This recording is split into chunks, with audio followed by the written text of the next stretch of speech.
Assalamualaikum warahmatullahi wabarakatuh. Kepada yang terhormat Bapak Ibu dosen penguji ujian kinerja, perkenalkan, saya M. Alfijar Andika SPD. Saya adalah mahasiswa PPG Guru Tertentu periode 1 tahun 2025 di LPTK Universitas Riau dengan NIM 240543159291. Pada kesempatan ini, Senin 21 Juli 2025, saya akan melaksanakan praktik pembelajaran di SMA Negeri 1 Namang pada kelas 11 dengan materi sel. Terima kasih atas perhatian Bapak Ibu dosen penguji. Demikian perkenalan dari saya. Sekian, terima kasih. Wassalamualaikum warahmatullahi wabarakatuh. Assalamualaikum. Waalaikumsalam. Siap. Memberi salam. Assalamualaikum warahmatullahi wabarakatuh. Waalaikumsalam warahmatullahi wabarakatuh. Silakan duduk semuanya. Selamat pagi, anak. Pagi. Bagaimana kabarnya nih? Baik. Sehat semua? Alhamdulillah kalau sehat ya. Baik, ketemu lagi dalam pembelajaran biologi pada hari ini. Jadi hari ini kita akan belajar hal-hal yang baru dan juga kita akan memahami berbagai teori yang baru. Namun sebelum kita memulai pembelajaran pada hari ini, ada baiknya kita mulai dengan berdoa terlebih dahulu. Ketua kelas, silakan dipimpin teman-temannya berdoa bersama.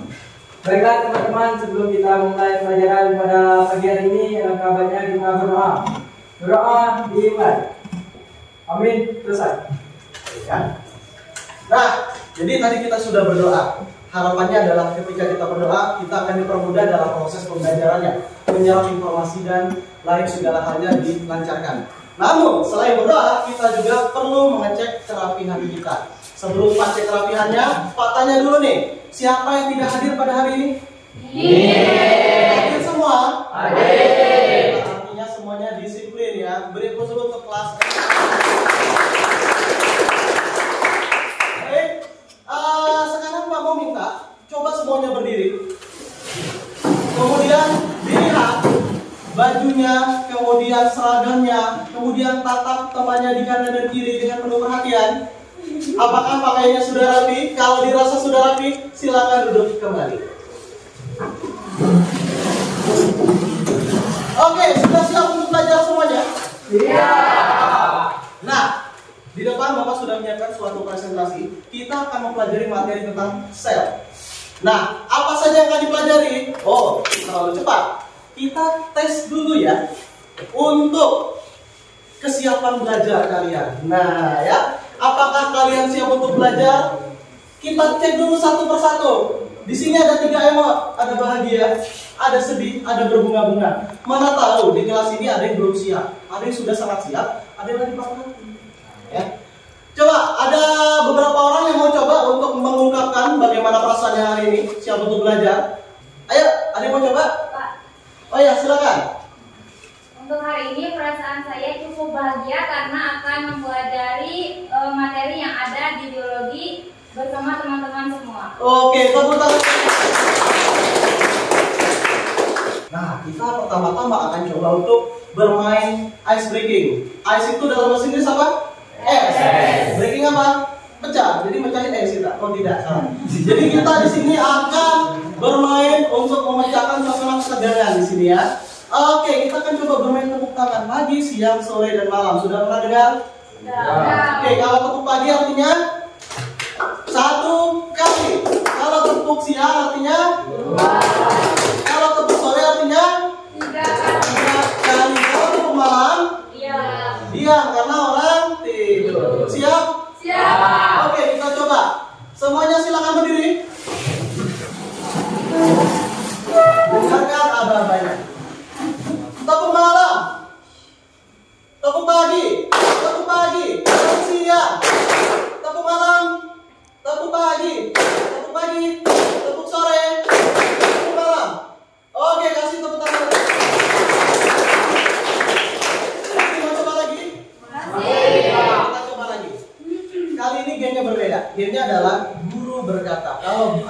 kata guru berkata, kalian bergerak. Contoh, guru berkata pegang hidung kalian. Artinya apa kalian pegang? Hidung. Kalau bapak ngomong kayak gini misalnya, pegang hidungmu, dipegang nggak? Karena tidak ada kata guru berkata. Siap? Siap. Guru berkata, pegang hidungmu. Guru berkata, pegang kepalamu. Guru berkata, pegang telingamu. Pegang mulutmu. Tidak ada? Oke. Tepuk tangan untuk kita semua. Oke, yang tidak tepuk tangan silakan berdiri, yang lain duduk. Karena apa pesannya? Guru berkata. Duduk semua. Ada 2 orang ya. Alhamdulillah. Ini ada 1, 2, ada 3 orang yang sangat fokus. Oke, sudah fokus semua? Kalau sudah fokus, demi menjaga nilai nasionalisme kita sebagai pemuda Indonesia, marilah bersama-sama kita menyanyikan lagu Indonesia Raya yang akan dipimpin oleh dirigen kita. Dirigen ya? Dirigen ya. Dirigen kita Nadia. Nadia silakan ke depan.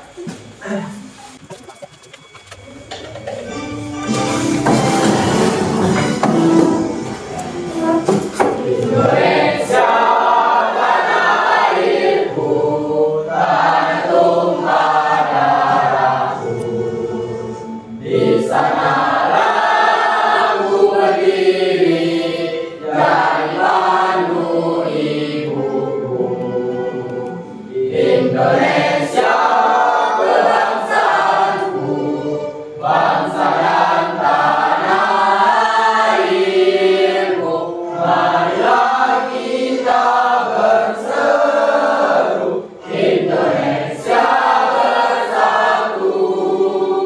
Hiduplah tanahku, hiduplah negeriku, bangsaku, rakyatku semuanya. Bangunlah jiwanya, bangunlah badannya untuk Indonesia Raya.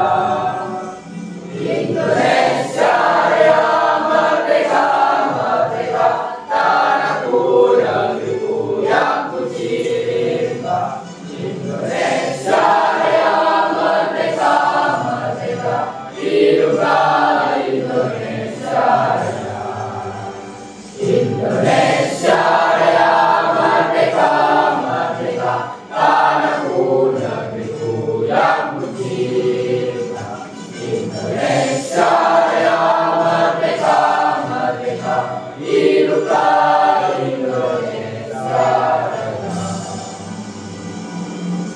Oke, semuanya silakan duduk. Nah, kita akan mulai belajar. Namun sebelum belajar harap diperhatikan kembali untuk kesepakatan yang telah kita buat bersama ya. Ini bisa dibaca semuanya. Seperti biasa, pembelajaran tidak boleh menggunakan handphone kecuali Bapak yang minta. Kemudian ini sudah dan tepat waktu, bersikap sopan antar teman dan guru, kemudian mengikuti pembelajaran aktif dan serius. Sebelum kita membahas ke materi, Bapak punya 3 pertanyaan sederhana tentang materi kita. Nah, yang pertama, apa sih menurut Anda yang dimaksud tentang sel? Ada yang bisa mencoba nggak menjawabnya? Oke, silakan Bintang. Menurutmu apa yang dimaksud sel?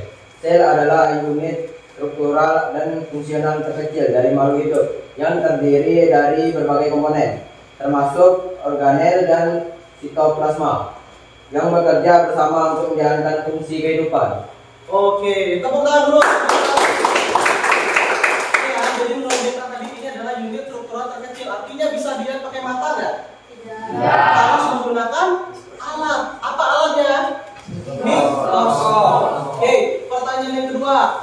Apa yang dimaksud dengan organel? Apakah dia punya peran? Ada yang mau coba jawab? Oke, boleh silakan Jaya.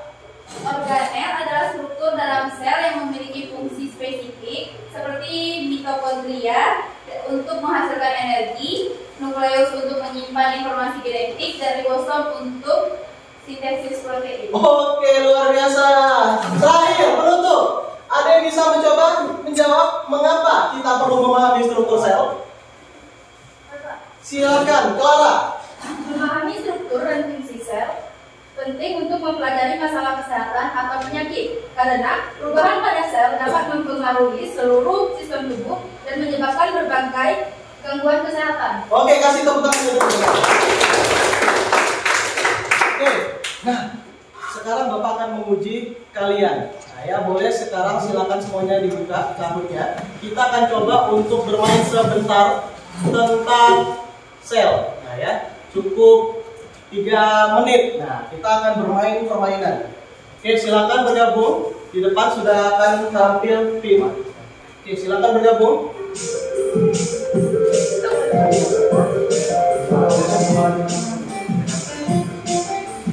Oke, sudah siap semua? Oke, kita mulai. Dalam 3, 2, 1.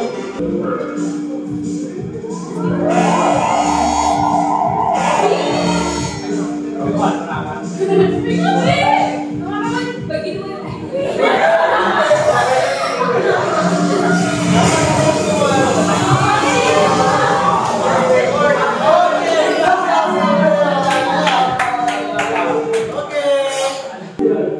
Jadi udah ada gambaran ya apa yang akan kita pelajari pada materi ini. Itu tadi beberapa soal tentang sel. Nah, kali ini kita akan langsung lihat nih apa sih tujuan pembelajarannya. Nah ya, ini dia tujuan pembelajarannya, bisa kita lihat. Di sini bisa kita lihat, jadi ada 4 topik yang akan kita bahas. Satu itu kita akan bahas tentang sel dan jenisnya. Kemudian teori dan sejarah penemuan sel. Kemudian perbedaan dari sel itu apa saja. Dan terakhir kita akan lihat nih komponen umum sel. Yang tadi kita bahas tentang organel. Paham ya? Oke. Sekarang kita akan lihat, nah ya, video singkat tentang apa sih yang dibahas tentang sel. Jadi sel itu sebenarnya apa? Oke, kita lihat video kali ini. Bayangkan sebuah perusahaan yang sangat besar. Badan kita adalah kantornya. Ya, jadi itu tadi adalah video yang menjelaskan hampir keseluruhan dari materi kita walaupun tidak dibahas semuanya. Nah, dari video tadi tentu Bapak yakin ada informasi pengetahuan yang kalian dapatkan. Nah, coba Pak tanya, apakah ada yang bisa menceritakan ulang secara singkat apa yang kalian pahami dari video tadi? Oh ya, silakan, Septin. Baiklah, seperti apa yang sudah saya amati dari video tersebut, saya bisa merangkum bahwa video ini menjelaskan bahwa tubuh kita seperti perusahaan besar, di mana sel-sel adalah karyawan yang bekerja sama, membran sel melindungi sel, dan sitoplasma menjaga organel tetap di tempatnya. Organel seperti mitokondria, ribosom, dan retikulum endoplasma membantu menghasilkan energi dan protein. Nukleus mengatur semua aktivitas sel. Sel hewan punya lisosom, sementara sel tumbuhan memiliki plastida dan dinding sel. Makhluk hidup bisa terdiri dari satu sel, yaitu uniseluler atau banyak sel multiseluler yang bekerja sama untuk menjaga kehidupan. Oke, kasih aplaus dulu. Dari awal hingga akhir video dan bisa menyimpulkan bahwa oh ternyata tubuh makhluk hidup itu nggak serta-merta tubuh saja. Ternyata di dalamnya ini kalau dibelah ada beberapa organ tubuh di dalamnya. Ya, organ itu tidak serta-merta tersusun langsung jadi organ. Dia punya yang namanya sel. Ingat pelajaran kelas 10, tingkatan organisasi kehidupan. Mulai dari sel hingga ke organisme, terakhir bioma. Masih ingat nggak tingkatannya apa saja? Yang paling rendah itu ada yang namanya sel. Di atas sel, sekumpulan sel yang sama nanti akan membentuk suatu jaringan. Nah, sekumpulan jaringan nanti akan membentuk organ. Sekumpulan organ nanti akan berkumpul membentuk apa? Organ dulu. Organ yang berbeda-berbeda tetapi memiliki fungsi yang sama. Tuh. Nah, sistem organ yang banyak tadi ya di tubuh kita ada banyak. Ada sistem organ apa tadi? Pencernaan, pernapasan, peredaran darah. Nah, sekumpulan sistem organ yang banyak di dalam tubuh akan membentuk suatu organisme. Ya, yang bernama individu. Nah, itulah yang dimaksud dengan sel. Dia menyusun makhluk hidup yang sangat kompleks dari hal yang sangat sederhana. Jadi apa poinnya? Jangan pernah meremehkan sesuatu yang kecil, karena yang kecil bisa saja membawa perubahan yang sangat besar. Ya, itu tadi adalah sel. Kita belajar dari suatu tingkatan paling rendah dari kehidupan. Nah, ini adalah bentuk maha kuasa Allah Subhanahu wa taala terhadap apapun yang diciptakannya. Paham? Oke, kalau paham, sekarang kita akan bahas sejarah penemuan sel. Kalau kita bahas sejarah, pasti ceritanya sangat panjang, benar apa tidak? Karena sejarah itu membahas sesuatu yang sangat lampau. Kalian lihat saja di sini. Robert Hooke itu tahun berapa ini? 1695. Sekarang yang ini 1953. Dari sana ke sini saja sudah hampir 300 tahun. Artinya sejarah penemuan sel itu tidak serta-merta langsung dicetuskan saat itu juga. Tidak. Sel itu ditemukan dalam waktu yang sangat lama. Pertama kali ditemukan oleh Robert Hooke. Kemudian dikembangkan lagi oleh Anthony van Leeuwenhoek. Hingga terakhir itu adalah James Watson dan Francis Crick. Nah, itu terakhir penyempurnaan dari istilah sel. Ini adalah timeline-nya atau garis waktunya. Ya. Nah, ini tidak perlu dihafal, cukup dipahami saja. Dilihat, oh ini loh tokoh-tokohnya. Artinya banyak orang yang mencetuskan satu teori saja. Nah, ini tadi definisinya dari video tadi. Dari video tadi, kita sudah melihat bahwa sel itu adalah sel unit struktural atau nah, ini definisinya. Jadi nggak perlu menjelaskan lagi ya, bisa dibaca. Kemudian, sel itu ada yang multiseluler, ada yang uniseluler. Nah, berdasarkan selaputnya juga, dia nanti dibedakan. Ada yang namanya prokaryotik. Ini contohnya pada bakteri. Ini intiselnya tidak ada selaput. Sama ada juga yang namanya eukaryotik. Intiselnya ada selaput. Sekarang silakan semuanya buka halaman 11 pada buku paket. Karena kenapa? Kita akan berkelompok. Ya. Minggu kemarin Bapak sudah mengatur dan menyiapkan kelompoknya. Sudah duduk per kelompok? Sudah. Jadi ada 4 kelompok ya. Kelompoknya Zikril yang mana? Kelompok 1 ya. Kelompok 2 kelompoknya mana? Kelompok 3 kelompoknya Bintang. Kelompok 4 kelompok Pasha. Oke, sudah di kelompok semua? Oke, kalau sudah, sekarang Bapak akan membagikan lembar kerja. Ya, jadi kalian akan bekerja di dalam kelompok. Nah, sembari kalian nanti bekerja dalam kelompok, Bapak akan menilai. Apa yang Pak nilai, Pak? Ada beberapa lembar yang akan Pak nilai, observasi, ya. Jadi dari proses kalian mencari jawaban, proses kalian berdiskusi, ya, kerjasama, itu akan Pak nilai semua. Oke, sudah ada semua dapat lembarnya? Sudah. Oke, kalau sudah, silakan diskusikan dulu dengan teman sekelompoknya. Kemudian dibagi apa saja tugas per individunya. Ya, jadi jangan hanya satu orang yang kerja, karena namanya diskusi kelompok. Oke, sudah dapat semua ya? Oke, kalau sudah, silakan dituliskan namanya. Nama setiap anggotanya dituliskan, hari dan tanggalnya di pojok kiri silakan dituliskan juga. Biar Bapak gampang nih koreksinya. Oh, hari ini kelas ini ternyata ya. Oke, di bukunya di halaman 11 itu semua tentang organel dari sel. Nah, itu silakan dibuka-buka. Itu jelas semua ya. Mulai dari strukturnya, kemudian komponennya, fungsinya, jelas semua di dalamnya. Oke, silakan semuanya dikerjakan.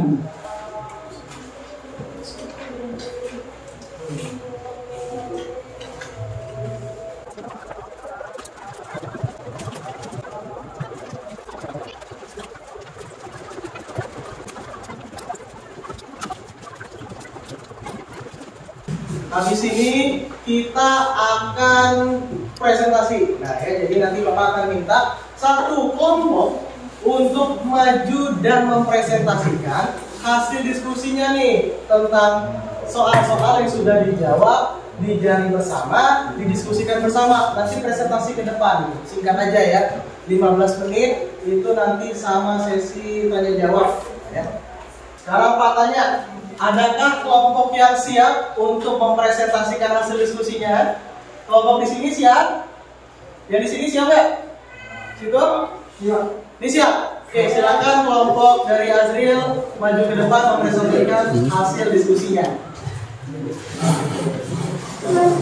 Oke, baik, silakan moderatornya. Baiklah teman-teman, Assalamualaikum warahmatullahi wabarakatuh. Waalaikumsalam warahmatullahi wabarakatuh. Perkenalkan, kami dari kelompok 1 yang beranggotakan saya sendiri Ahmad Zikri Huda. Saya Nadia Ali Mahendra. Pertama, Saya Cia Dewi Pertrina. Saya Syakira Nuraini. di sini kami akan mempresentasikan hasil kerja kelompok kami mengenai konsep sel dan struktur umumnya. Sel adalah unit kecil yang menyusun makhluk hidup dan memiliki fungsi dasar kehidupan. Jenis sel dibagi menjadi 2 kategori utama: sel prokaryotik atau sel yang tidak memiliki inti sel terbungkus membran, seperti pada bakteri, dan sel eukaryotik atau sel yang memiliki inti sel yang terbungkus membran, seperti pada tumbuhan, hewan, dan bumi. Teori sel menyatakan bahwa sel adalah unit dasar penyusun semua makhluk hidup dan bahwa semua fungsi kehidupan terjadi di dalam sel. Sejarah penemuan sel dimulai pada tahun 1665 oleh Robert Hooke yang pertama kali menemukan dan memberi nama sel. Perbedaan utamanya adalah antara sel hewan dan sel tumbuhan. Pertama, dinding sel. Sel tumbuhan memiliki dinding sel yang terbuat dari selulosa, sedangkan sel hewan tidak memiliki dinding sel. Kedua, plastida. Sel tumbuhan memiliki plastida seperti klorofas yang berfungsi dalam fotosintesis, sedangkan sel hewan tidak memiliki plastida. Yang ketiga, vakuola. Vakuola di sel tumbuhan lebih besar dan berfungsi untuk menyimpan air dan zat-zat lainnya. Sedangkan di sel hewan, vakuola lebih kecil dan bersifat sementara. Yang pertama, membran sel, lapisan tipis yang membungkus sel dan mengatur masuk dan keluarnya zat.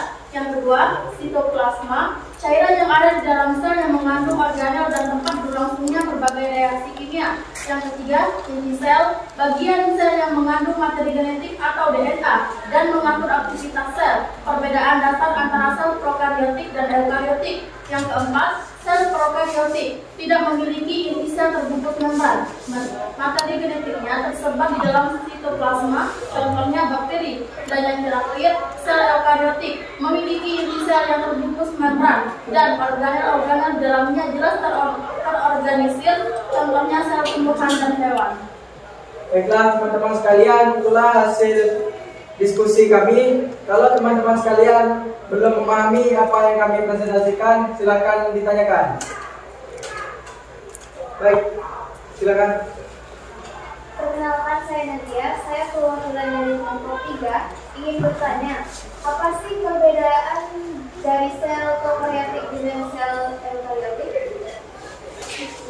Baiklah, saya akan menjawab pertanyaan dari Nadia. Yang membedakan sel prokaryotik dengan sel eukaryotik adalah pada inti sel. Sel prokaryotik tidak memiliki inti sel terbungkus membran sehingga materi genetiknya tersebar di dalam sitoplasma seperti pada bakteri. Sedangkan sel eukaryotik memiliki inti sel yang terbungkus membran dan organel-organel yang terorganisir dengan jelas. Baiklah, kalau belum jelas ada yang tanya lagi? Silakan. Perkenalkan, nama saya Ahmad Mirza, saya perwakilan dari kelompok 2. Ditanya, mengapa sel tumbuhan memiliki dinding sel dan sel hewan tidak memiliki? Baiklah, kami akan menjawab pertanyaan dari kelompok 2. Jawabannya, sel tumbuhan memiliki dinding sel yang terbuat dari selulosa untuk memberikan kekuatan dan benda tetap pada sel, serta melindungi sel dari kerusakan. Dinding sel juga berperan dalam mengatur tekanan glukosa dalam sel tumbuhan. Sementara itu, sel hewan tidak membutuhkan dinding sel karena mereka lebih fleksibel dan dapat bergerak sehingga struktur selnya lebih elastis dan tidak tetap. Baiklah, terima kasih atas rekan-rekan semuanya. Kurang kami mohon maaf. Kami akhiri. Wassalamualaikum warahmatullahi wabarakatuh. Kalau masih semangat, Bapak akan mengajak kalian, kita akan mulai suatu turnamen. Jadi kita akan bermain turnamen kahut. Nah ya, kalau tadi kita kahutnya itu individu, kali ini kita akan coba berkelompok nih. Kita akan coba adu pemahaman antar kelompok. Kira-kira siapa nih yang lebih paham atas materi hari ini? Oke, sudah masuk semua? Oke, kita akan mulai untuk kahutnya dalam 3, 2, 1.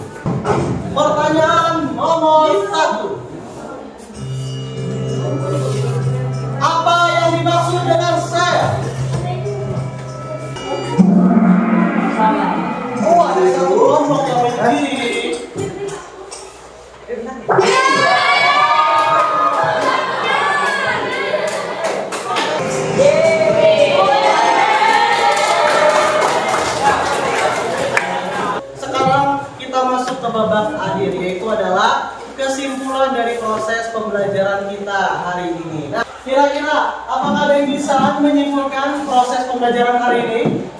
Coba. Oke, silakan Adit. Dari pembelajaran ini, saya jadi lebih paham tentang sel dan bentuk-bentuknya. Saya bisa menjelaskan teori sel dan cara penemuannya dengan lebih mudah setelah membaca dan menonton video. Selain itu, saya bisa membedakan sel hewan dan tumbuhan, serta mengidentifikasi bagian-bagian penting dalam sel. Oke, luar biasa. Oke ya, baik. Jadi hari ini kita sudah mempelajari tentang sel. Tadi kita sudah belajar tentang sejarah penemuan sel, siapa saja yang menemukannya ya. Kemudian kita juga sudah melihat komponen-komponen dari sel yang namanya organel. Dan terakhir tadi kita sudah membahas nih dalam bentuk sumatif ya. Sekarang Bapak akan mengajak kalian untuk melakukan proses refleksi. Jadi apa itu refleksi? Nah, Bapak ingin tahu bagaimana proses kalian dalam belajar tadi, ya. Kita lihat. Nah, di depan Bapak sudah menyiapkan suatu aplikasi untuk survei belajar. Nah, ini silakan kalian jawab. Kalian boleh tekan tombol ini atau boleh kalian scan ini menggunakan QR code. Nah, sembari kalian mengisi survei tersebut, Bapak akan membagikan kalian post-it. Nah, jadi setiap kelompok nanti akan menuliskan refleksi proses pembelajaran hari ini. Ya. Oh ya, ini kan ada banyak post-itnya. Jadi untuk refleksi, Pak akan minta untuk dibuat per individu ya.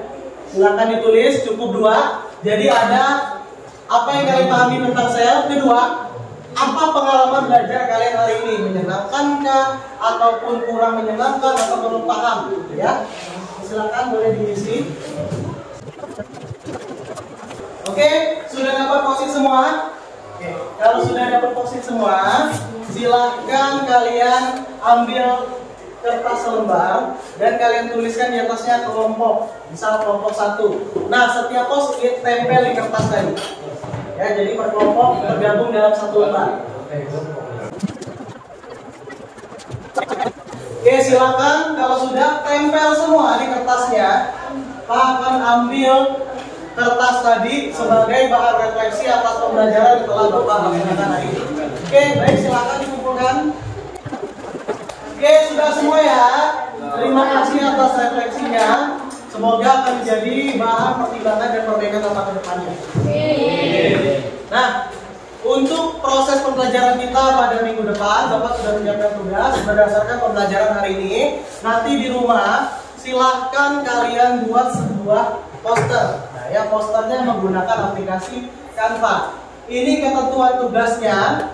Ini silahkan boleh ditutup sebentar atau nanti Bapak kirim di WhatsApp grup kita. Ya, paham ya? Oke.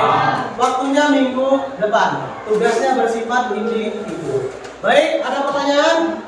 Oke, kalau tidak ada pertanyaan lagi, marilah kita tutup pembelajaran hari ini dengan mengucapkan lafaz hamdalah. Sebelum kita mengakhiri proses pembelajaran kita pada pagi hari ini, ada baiknya kita tutup dengan berdoa terlebih dahulu. Silakan Zikril dipimpin teman-temannya berdoa bersama. Baiklah teman-teman, sebelum kita mengakhiri pelajaran pada pagi hari ini, alangkah baiknya kita berdoa terlebih dahulu. Berdoa dimulai. Semoga semua proses pembelajaran kita hari ini masuk dalam hati kalian dan menjadi ilmu yang akan bermanfaat bagi kehidupan kalian nantinya. Sekian dari Bapak. Wassalamualaikum warahmatullahi wabarakatuh. Waalaikumsalam warahmatullahi wabarakatuh.